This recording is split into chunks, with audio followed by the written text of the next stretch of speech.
Olá, seja bem-vindo ao Painel Univale. Hoje vamos fazer uma viagem para o estado do Amazonas. As lendas, o povo e o fascínio que a floresta exerce aí sobre todas as pessoas do mundo inteiro. Levaram uma jornalista a desbravar também esse universo. E ela conta tudo no livro Os Filhos do Rio Negro. É com ela que eu vou conversar agora, com a Keila Zanato, catarinense, que está morando no Amazonas e que vai relatar para a gente, contar um pouco das histórias desse mundo tão fascinante. Obrigado pela sua presença aqui, Keila, é um prazer.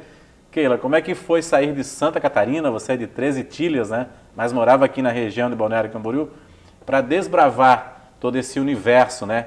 Que é o estado do Amazonas, em si, a floresta, né? A região amazônica do país. Olá, obrigada pelo convite. Bem, foi uma aventura, um choque cultural, muita coisa que eu achava que era, quando você chega lá você muda, a gente tem uma visão muitas vezes que vem do que a gente vê na TV, do que a gente lê, tudo, mas quando você está lá e sente e começa a perceber a grandeza da floresta, dos rios, você se depara com um mundo que até então você não tinha noção, que você não conhecia. E tanto que eu gostei tanto desse livro, do trabalho que eu fiz, que eu decidi 4 anos depois retornar para lá para continuar visitando essa região, procurando histórias, trazendo relatos e também como uma curiosidade pessoal mesmo, para tentar entender como a vida lá acontece nesse cenário de água e floresta que modifica toda uma vida das comunidades ribeirinhas. Então ali tudo gira em torno do rio e da floresta, época de cheia, de baixa, as distâncias, a falta de acesso de muita coisa que nós temos aqui. Então, assim, foi um mundo muito diferente da realidade que eu vivia e daquilo que eu achava que era o Amazonas. A gente vê, assim, numa região de floresta, uma metrópole como Manaus, né?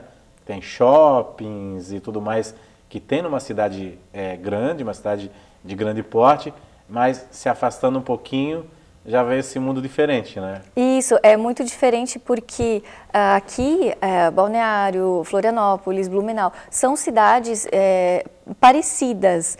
E lá, Manaus é uma metrópole, uma cidade como qualquer outra capital brasileira, e você saiu de Manaus, você está em outro mundo, é tudo muito desconectado. É como se o interior não dependesse e não conhecesse Manaus, e como se Manaus não dependesse e não conhecesse os interiores, assim, não tem uma conexão. Eu vejo muita gente que nasceu em Manaus, que mora lá a vida toda e que nunca pegou um barco, nunca foi até uma cidade do interior para entender como a vida acontece. Então, assim, é como se Manaus fosse um país e os interiores fossem outro país com cultura e tudo diferente, assim, é bem desconectado.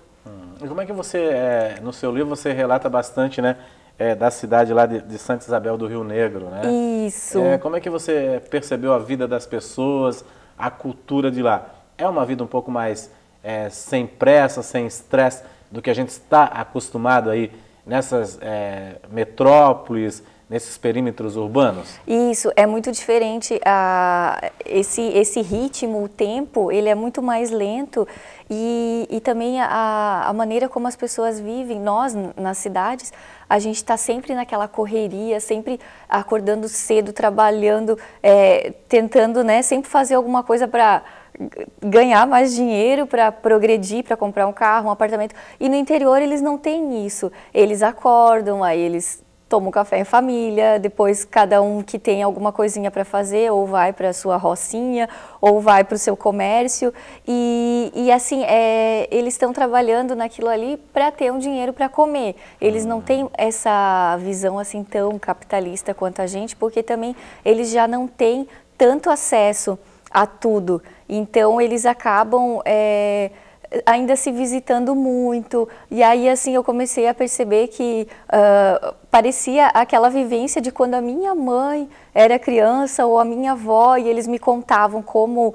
era o dia a dia deles, né? Então assim, parece que eu entrei num túnel do tempo quando eu fui para essa realidade, porque lá ainda assim muito as pessoas se ajudam. Então eu vi muito isso assim, e a gente, como a gente já tem essa independência de conseguir tudo, cada um tem seu carro, cada um tem a sua casa, a gente já vive mais cada um no seu mundo, procurando sempre estar cada um, né? Às vezes a gente não sabe nem quem mora num apartamento ao lado. A gente está sempre, né? Cada um com a sua vida, tudo. E lá eu acho que em função dessas distâncias, deles não terem muito isso, eles acabam sendo pessoas mais humanas até e mais próximas. Então, assim, eu senti muito essa diferença e foi um dos motivos que eu quis voltar para lá também, para ficar convivendo com esse tipo de ritmo de vida. Você que chegou numa cidade como essa virou uma atração, então. Isso. Todo mundo queria saber, queria conhecer. Todo mundo estava feliz até e orgulhoso. Aquela rádio vizinho, é isso? Isso, tava todo mundo feliz, porque eu penso que nunca ninguém tenha ido lá ouvir eles. Então, teve uma família que me adotou, que eu ia ficar numa pousada, mas no barco eu fiz amizade com uma família e acabei ficando na casa deles. Então, a cidade toda ficou sabendo que tinha alguém ali para escrever um livro, para saber as histórias deles. E à noite, todo mundo se reunia na casa dessa família que eu estava. Eles levavam frutas, levavam artesanatos. Eu tive que trazer uma caixa cheia de artesanatos e itens assim que eu ganhei de presente. E aí eles se reuniam lá e cada um queria me contar uma história e cada um levava uma fruta, alguma coisa diferente, assim. Eu acho que isso ajudou muito a eles perceberem o valor daquela comunidade, porque a gente sabe que quando a gente está dentro de uma cultura, muitas vezes a gente não dá valor. E eles também não têm, às vezes, essa visão, assim, muita coisa me chamava atenção, que para eles era normal. Então, eles ficavam muito orgulhosos de ver que aquilo era uma novidade, que alguém não sabia. E aí foi muito gratificante, tanto pelo lado pessoal quanto profissional, poder estar ali convivendo e ouvindo aquelas histórias. Pois é, e a comida, conseguiu se adaptar, assim, porque visita tem que comer o que é da mesa, casa, né? Muita coisa assim, por exemplo, açaí, a gente é acostumado com esse açaí industrializado, com morango, banana e docinho, como se fosse um sorvete mesmo. E lá não, lá o açaí deles é aquele açaí puro e eles comem muitas vezes com farinha, ou então puro, eles tomam ele puro, né, sem nada, sem açúcar, sem nada. Então assim, eu provava e aí eu falava se eu gostava ou não. Mas a questão da farinha, assim, eu acabei me acostumando. É uma farinha que ela não é essa farofa que a gente encontra nos mercados, ela é uma farinha... Refinada, não é? Ela é bem grossa, tem umas pedras enormes, tem que cuidar para não quebrar o dente.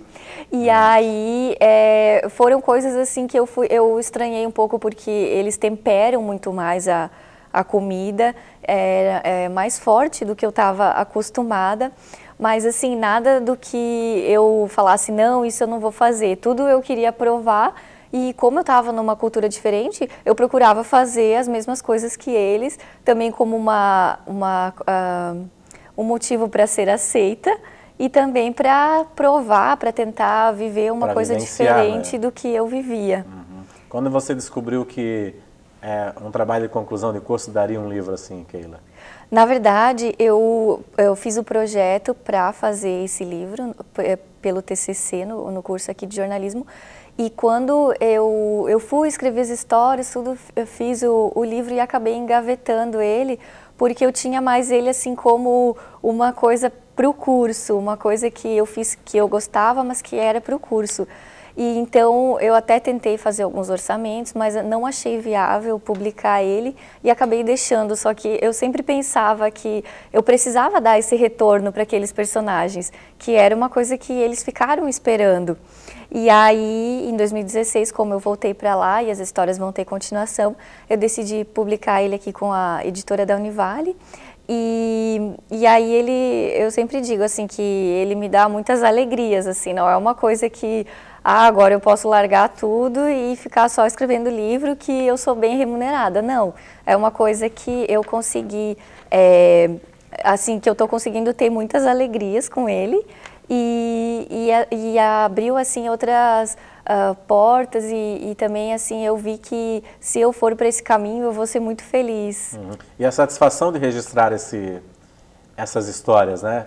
A satisfação de passar isso para eles, tá registrado aí uma história sua, às vezes alguém que já é com a idade avançada, que daqui a pouco não vai estar mais aqui, a família vai ter essa história no livro, né? Sim, e aí agora eu voltei para lá, e aí tá todo mundo lá ainda, e aí eu fiquei muito feliz agora de poder estar mandando os livros para eles.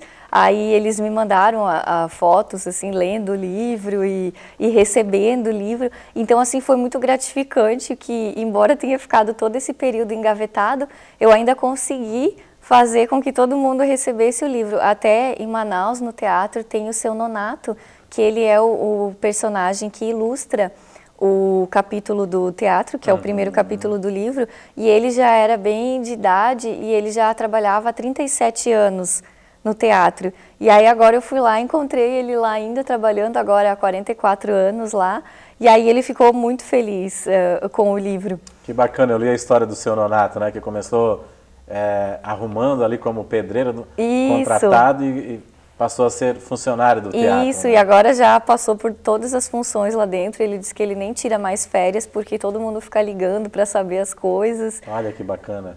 Isso é bacana, Keila. A gente vai fazer um rápido intervalo, mas daqui a pouco eu volto a conversar com a Keila a respeito dessas histórias tão interessantes que levaram uma jornalista a sair aqui do sul, de Santa Catarina, e ir para o extremo do país, né, para o Amazonas, para contar todas essas histórias, saber das lendas, do povo dessas regiões. E a Keila tem muita história para contar e vai contar um pouquinho para a gente aí depois do intervalo. A gente volta em instantes.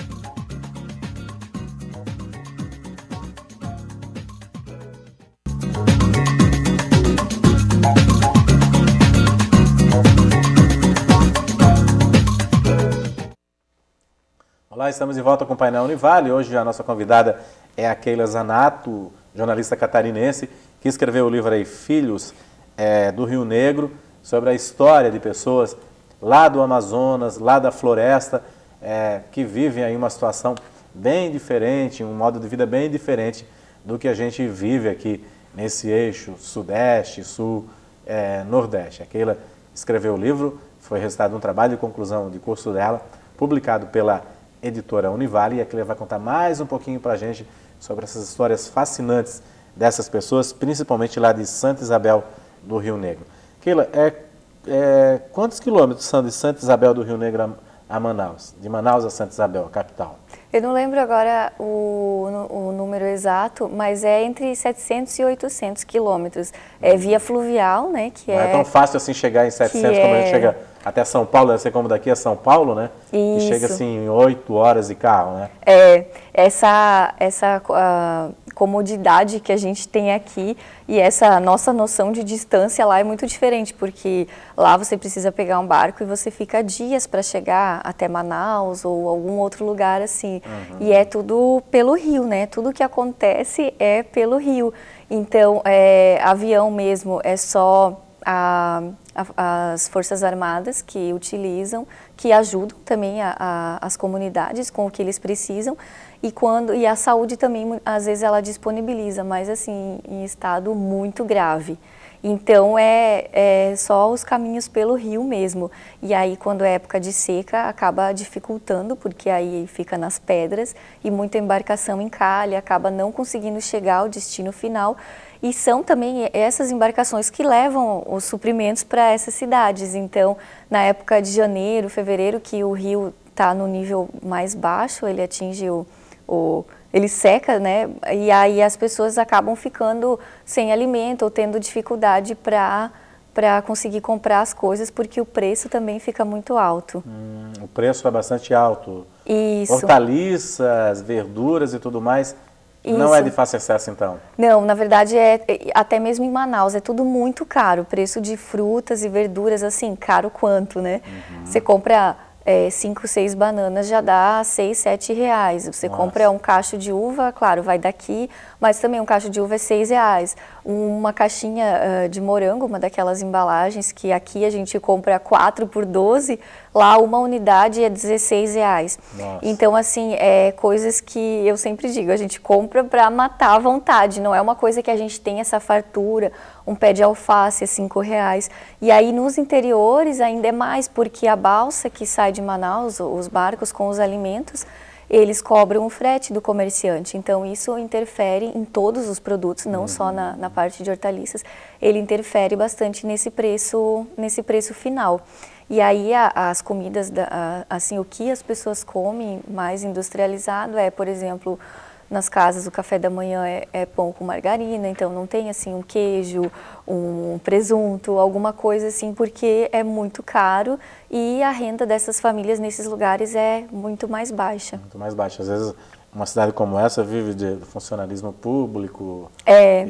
Os empregos, geralmente eles giram, por exemplo, Santa Isabel do Rio Negro, os empregos, eles giram em torno da prefeitura e da saúde, alguns professores, né, ali da rede do estado, mas não existe, por exemplo, uma empresa de pescado ou de alguma coisa assim que gere emprego na cidade, porque acaba questões de logística, de preço, acaba não se tornando viável. Então ninguém quer ir lá e montar uma empresa para gerar empregos. E aí você acaba tendo uma dificuldade. Os pais, por exemplo, não tem como pagar para um filho, sustentar um filho para estudar em Manaus ou algum outro lugar do país. Então, são coisas assim que interferem em vários eixos, né? Uma bola de neve assim que vai pegando em todos os cantos, assim, desde educação, tanto como política, esse fator da falta de emprego lá. Quem é rico lá? Quem é rico Como é que é o nível de riqueza? Político, é uma coisa bem básica, assim, porque você não consegue ali, por exemplo, medir pela casa da pessoa, porque é tudo muito simples. Então, assim, geralmente quem tem dinheiro também mora numa casinha de material, alguma coisa assim que você não diz, nossa, que mansão, ou então essa pessoa é rica, né? Geralmente a pessoa que tem dinheiro, que mora num lugar desse, ela acaba tendo um carro em Manaus disponível para ela andar quando ela vai para lá, ou então uma casa aos arredores de Manaus, ou então é uma pessoa que consegue se manter em Manaus mais tempo, então assim, ela mora no interior, mas ela vai com frequência, porque a passagem de barco, por exemplo, de Santa Isabel a Manaus é 400 reais, Nossa. De ida e 400 de volta. Nossa, então assim, cara, quem que consegue ir? Né? É bem complicado. Se não há indústria, não há muito emprego, não há nada. E você foi de barco? Isso, eu fui de Quanto barco. tempo? A primeira vez que eu fui, que eu retrato no livro aqui no Filhos do Rio Negro, eu fiquei 3 dias no barco. Eu saí na sexta tarde e cheguei lá na segunda-feira. E aí a vida ali no barco, para eles tudo muito normal, tomar banho, comer, dormir na rede. E para mim era uma coisa totalmente diferente e da minha realidade. Tanto que quando eu cheguei no barco, eu não levei rede. E aí a mulher falou, você tem corda? Eu falei, corda? Aí ela disse, para amarrar a rede. Aí eu falei, rede? Ela disse, você não tem rede? E eu não sabia que cada pessoa precisava levar a rede. Então ali eu fiquei conhecida no barco todo como a pessoa que não levou rede. Nossa. E aí uma das mulheres, ela dormiu com a filha dela de 6 anos e me emprestou a rede da filha dela. E aí eles riam muito, porque para eles já é um item obrigatório da mala, então eles andam com a mala e uma rede.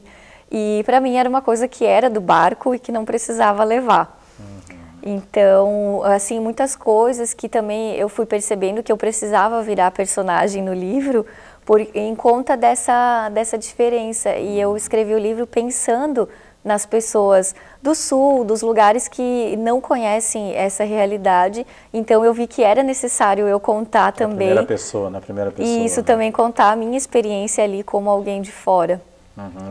Isso é bacana. Agora tem muitas histórias aí suas, né, engraçadas também, né, Keila, assim, do cotidiano lá, mas é engraçado. Muitas lendas também, como a de um japonês pesquisador e uma cobra, né? Então tem muitas histórias bacanas que atraem muito, assim, né? Isso, são histórias que pra gente são muito diferentes, né? Pra eles, assim, cobra grande já é uma coisa normal, porque tem em todos os cantos do Amazonas tem a cobra grande, né? E todo mundo já tem uma história, assim, que às vezes viu alguma coisa, né? Muitas vezes, assim, é uma cobra que ela realmente existe, que ela é grande, mas que muitas vezes a pessoa vê alguma coisa e a mente cria tantas outras e que acabam se tornando uma lenda.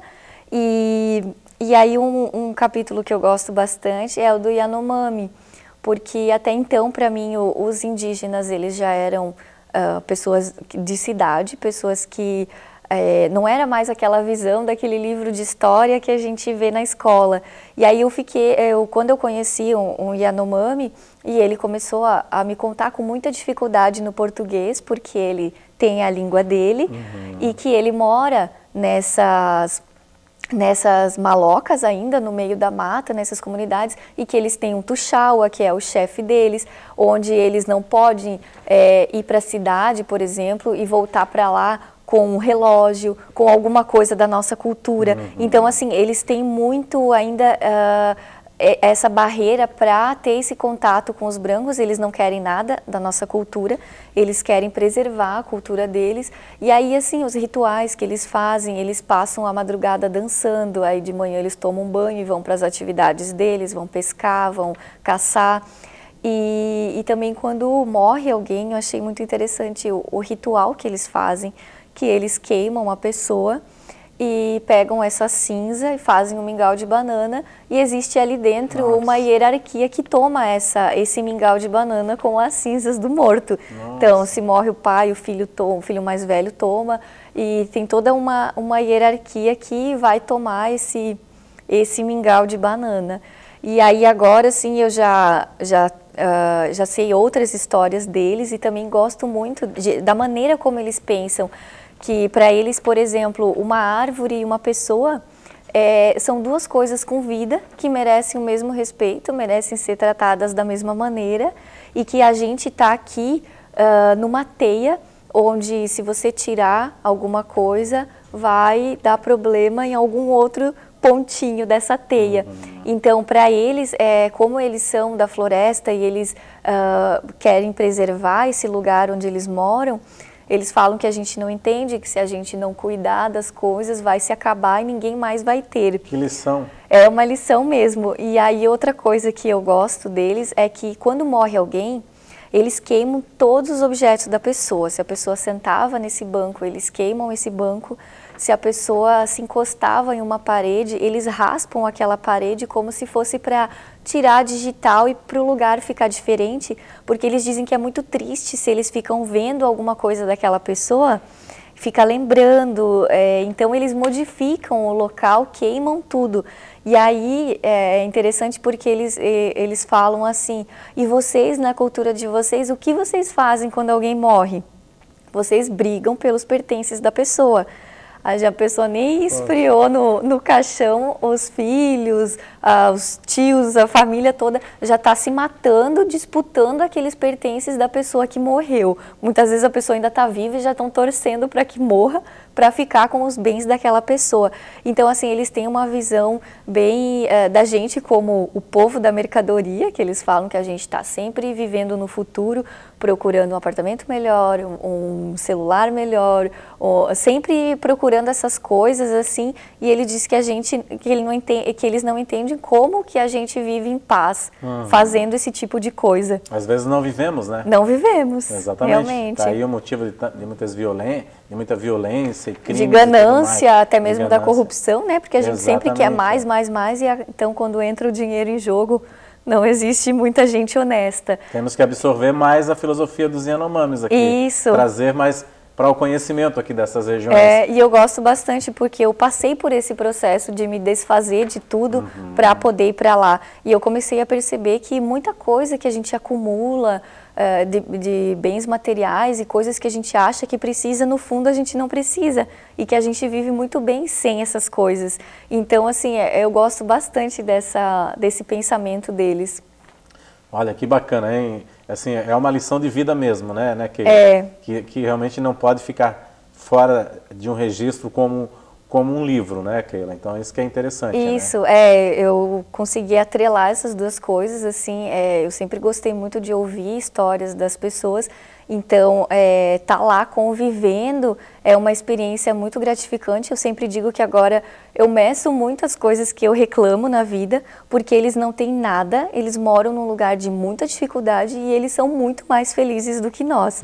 E aí eu consegui atrelar isso trazendo pro texto, que é uma coisa que eu gosto bastante. Então, eu estou bem feliz nessa convivência e fazendo isso. E vai dar continuidade ao livro. Tem umas histórias interessantes que você mostrou no lançamento do seu livro, né? Do senhor que foi comemorar o aniversário no cemitério, né? E tudo mais, né? Isso, o seu Paladino, ele já tem 76 anos de idade e então ele fez aniversário e comprou um bolo de 76 anos e um de 16 para comemorar junto com a sepultura, o túmulo que ele construiu no cemitério da cidade. E aí eu fui atrás de ver porque que todo mundo falava que ele tinha ido comemorar o aniversário no cemitério. E aí ele me contou que um amigo dele ficou doente e eles fretaram um avião e ele foi com esse avião para Manaus, só que nesse trajeto o amigo dele morreu. E eles retornaram para Santa Isabel do Rio Negro e a família não quis muito saber do cara, não sei ao certo qual era a relação, mas ele foi simplesmente jogado num buraco, feito um monte de terra e aquela cruzinha de madeira. E ele achou aquilo muito triste, ele falou que quando ele morresse ele não queria ficar ali num lugar feio daqueles. Então ele foi e construiu da melhor maneira possível, ele é muito devoto de alguns santos, então ele fez uma capelinha toda de vidro com os santos dentro, aí colocou uma luz, que é daquelas que acende meia-noite e apaga às 6 da manhã, colocou material caro, material muito bom, laminado, tudo brilhoso, e falou que ele se sente muito feliz de ter conseguido já construir o lugar para onde ele vai morar quando ele morrer. Bem peculiar, né? Isso. Ok, vocês ficaram curiosos aí? O livro está aqui na livraria da Univale também, né, Keila? Isso. Então, só dar uma mostrar aqui, esse livro aqui reúne bastante histórias aí do desempenho da Keila aí, que viajou aí 3 horas de barco de Manaus até Santa Isabel do Rio Negro para contar as histórias dessas pessoas. Keila, muito obrigado, parabéns aí pelo seu trabalho, muito interessante mesmo assim, e trazer aqui para o Sul, para o Sudeste, que muita gente não conhece essa cultura. Obrigado pela sua participação aqui. Obrigada também, agradeço ao convite e fica aí também o convite para todo mundo conhecer o Amazonas. Obrigado, Keila. O Painel Univale fica por aqui, nós voltamos na semana que vem. Para você um ótimo final de semana e até lá.